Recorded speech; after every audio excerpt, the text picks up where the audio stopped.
Big boss Kannada season 12ರಲ್ಲಿ ಈ ಬಾರಿ ಗಿಲ್ಲಿಯದ್ದೇ ಹವಾ. ನಾವಿವತ್ತು ಮಳವಳ್ಳಿಯಲ್ಲಿದ್ದೇವೆ. ನಮ್ಮ ಜೊತೆಗೆ ಮಕ್ಕಳು ಕೂಡ ಇದ್ದಾರೆ ಮತ್ತು ಲೆಕ್ಚರ್ಸ್ ಕೂಡ ಇದ್ದಾರೆ. ಬನ್ನಿ ಅವ್ರನ್ನ ಮಾತಾಡ್ಸೋಣ. ಏನು ಅನ್ಸುತ್ತೆ ಗಿಲ್ಲಿ ಅವ್ರ ಬಗ್ಗೆ? ತುಂಬ ಚೆನ್ನಾಗಿ ಆಟ ಆಡ್ತಾ ಇದ್ದಾರೆ. ಅವರೇ ಗೆಲ್ತಾರೆ ಅಂತ ಅನಿಸ್ತೈತೆ. ಗಿಲ್ಲಿ ಅವರೇ ಗೆಲ್ತಾರೆ. ಹಾಂ, ಓಕೆ. ಅಂದ್ರೆ ಗಿಲ್ಲಿ ಅವರು ಯಾವುದಕ್ಕೆ ಇಷ್ಟ ನಿಮ್ಗೆ? ಯಾಕೆ ಅವ್ರ ಕಾಮಿಡಿ ಎಲ್ಲ ತುಂಬ ಇಷ್ಟ ಆಗುತ್ತೆ. ಅವ್ರು ಬೇರೆಯವ್ರಿಗೆ ಏನು ನೋವಾಗ್ದೇನೆ ಕಾಮಿಡಿ ಮಾಡಿ ಚೆನ್ನಾಗಿ ನಗಿಸ್ತಾರೆ ಜನರೆಲ್ಲ ಅಂತ.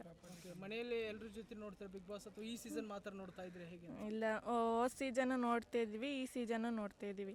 ಓಕೆ. ಸೊ ತಾವೇನು ಹೇಳ್ತೀರಾ ಬಿಗ್ ಬಾಸ್ ಗಿಲ್ಲಿ ಬಗ್ಗೆ? ಗಿಲ್ಲಿ ಅವರು ಪ್ರಾಪರ್ಟಿ ಕಾಮಿಡಿ ತುಂಬ ಚೆನ್ನಾಗಿ ಮಾಡ್ತಾರೆ. ಅದು ಅಲ್ಲದೆ ನಮ್ಮ ಮಳವಳ್ಳಿ ತಾಲೂಕಿನ ಹುಡುಗ ಆಗಿರೋದ್ರಿಂದ ನಮ್ಮ ಮಳವಳ್ಳಿ ತಾಲೂಕಿಗೆ ಅವರು ಬಿಗ್ ಬಾಸಲ್ಲಿ ಜಯವನ್ನು ಸಾಧಿಸಿದ್ರು ಅಂತಂದರೆ ನಮ್ಮ ಮಳವಳ್ಳಿ ತಾಲೂಕಿಗೆ ಒಂದು ಹೆಮ್ಮೆಯಾದಂಥ ವಿಷಯ ಅದು.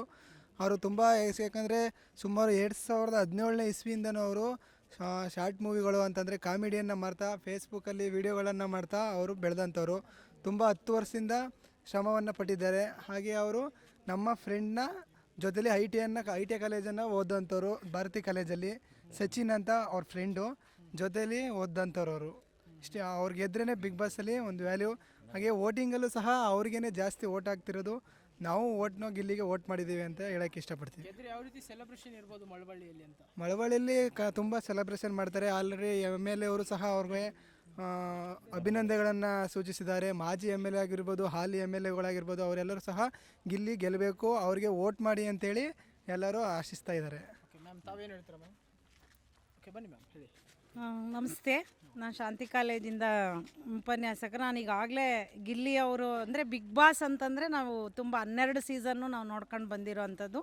ಅದರಲ್ಲಿ ಈ ಸಾರಿ ವಿಶೇಷತೆ ಏನು ಅಂತಂದರೆ ನಮ್ಮ ಮಳವಳ್ಳಿ ತಾಲೂಕಿನ ದಡದಪುರದ ಗಿಲ್ಲಿ ಅವರು ಒಂದು ಹಳ್ಳಿ ಪ್ರತಿಭೆ. ಯಾಕೆಂದರೆ ಕಲೆಯಲ್ಲಿ ಹಲವಾರು ವಿಧ ಇದೆ. ಅವ್ರ ನೃತ್ಯ ಇರುತ್ತೆ, ಹಾಡು ಹೇಳೋದಿರುತ್ತೆ, ಆದರೆ ಮಾತುಗಾರಿಕೆ ಅನ್ನೋದು ಇದೆಯಲ್ಲ.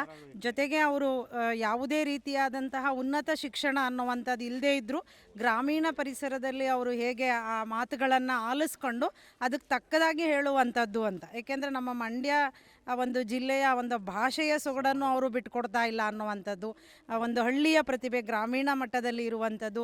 ಮತ್ತು ಅವರ ಹಾಸ್ಯ ಅಲ್ಲಿ ಕೆಲವರು ಅದನ್ನು ಬೇರೆ ಥರದಲ್ಲಿ ಅರ್ಥೈಸ್ಕೊಳ್ತಾರೆ ಅನ್ನುವಂಥದ್ದು. ಆದರೆ ಅವರು ಒಂದು ಆತ್ಮೀಯತೆಯಲ್ಲಿ ಹೇಳುವಂಥದ್ದು ಇರುತ್ತೆ, ಅದರಲ್ಲಿ ವ್ಯಂಗ್ಯ ಇರಲ್ಲ ಅನ್ನುವಂಥದ್ದು. ಅದನ್ನು ಬೇರೆ ಒಂದು ಹಿನ್ನೆಲೆ. ನಿನ್ನೆ ನಾನು ನೋಡಿದ ಸಂಚಿಕೆಯಲ್ಲಿ ಅವರು ಮಂಡ್ಯ ಜಿಲ್ಲೆಯ ಭಾಷೆ ಆಗಿದ್ದರೆ ಬಿಗ್ ಬಾಸ್ ಹೇಗೆ ಹೇಳ್ತಿದ್ರು ಅಂತ ನೋಡಿ. ಅದರಲ್ಲಿ ಎಷ್ಟು ಒಂದು ನೈರ್ಮಲ್ಯತೆ, ಒಂದು ನಿರ್ಮಲತೆಯ ಮನಸ್ಥಿತಿಯಿಂದ ಅವರು ಹೇಳ್ತಾ ಇದ್ದಾರೆ ಅನ್ನುವಂಥದ್ದು. ನಮ್ಮ ಮಂಡ್ಯ ಭಾಷೆ ಅನ್ನುವಂಥದ್ದನ್ನೇ ಯಾವ ರೀತಿಯಲ್ಲಿ ಅಂತ. ಹಾಗಾಗಿ ಈಗಾಗಲೇ ನಮ್ಮ ಮಳವಳ್ಳಿನಲ್ಲಿ ಅವರ ಗೆದ್ದಿದ್ದಾರೆ ಅನ್ನೋ ಹವಾದಲ್ಲೇ ಎಲ್ಲ ಕಡೆ ನಾವು ಅವರ ಪೋಸ್ಟರ್ಗಳನ್ನ ನೋಡ್ತಾ ಇದ್ದೀವಿ. ನಿಜಕ್ಕೂ ಗೆಲ್ಲಬೇಕು. ನಾವು ನಮ್ಮ ಕಾಲೇಜಿಂದ ತುಂಬ ಜನ ಅವ್ರಿಗೆ ವೋಟನ್ನು ಮಾಡಿದ್ದೀವಿ. ಕರ್ನಾಟಕದ ಜನ ಅಂತೂ ಅವ್ರಿಗೆ ಸಾಕಷ್ಟು ಸಪೋರ್ಟನ್ನು ಮಾಡ್ತಾ ಇದ್ದಾರೆ. ಅದಕ್ಕೆ ಅವ್ರು ಇಲ್ಲಿವರೆಗೂ ಅದು ಉಳ್ಕೊಂಡು ಬಂದಿದ್ದಾರೆ. ಅಲ್ಲಿ ಕೆಲವರು ಅವ್ರನ್ನ ಬೇರೆ ಬೇರೆ ಥರದಲ್ಲೆಲ್ಲ ಟೀಕೆ ಟಿಪ್ಪಣಿಗಳನ್ನು ಮಾಡಿದ್ರು. ಆದರೆ ಅದು ಯಾವುದಕ್ಕೂ ಅವರು ಯಾವುದೇ ರೀತಿಯ ಕುಂದಗಳಿಲ್ಲ ಅನ್ನುವಂಥದ್ದು. ಅಯ್ಯೋ ಇದು ಆಗೋಯ್ತಲ್ಲ ಅಂತ ಕೊರಗಲೂ ಇಲ್ಲ.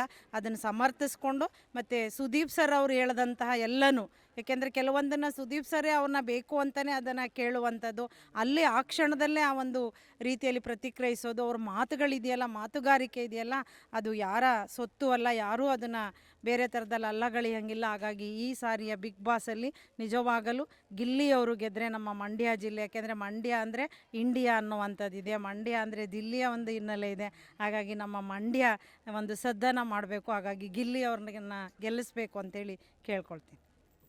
All the best Gilli. ಇದಿಷ್ಟು ಶಾಂತಿ ಕಾಲೇಜಿನ ಉಪನ್ಯಾಸಕರು ಮತ್ತು ಮಕ್ಕಳ ಮಾತುಗಳು. ಕ್ಯಾಮರಾ ಪರ್ಸನ್ ಗಿರೀಶ್ ಜೊತೆ ಚಿದಾನಂದ ರುದ್ರಾಪುರ್ ಮಠ್, ವಿಶ್ವಾನಿ ಟಿವಿ, ಮಳವಳ್ಳಿ. ಇಂಟ್ರೆಸ್ಟಿಂಗ್ ಮತ್ತು ಇನ್ಫಾರ್ಮೇಟಿವ್ ವಿಡಿಯೋಗಳನ್ನ ಮಿಸ್ ಮಾಡ್ಕೋಬೇಡಿ. ಈಗಲೇ ಸಬ್ಸ್ಕ್ರೈಬ್ ಮಾಡಿ.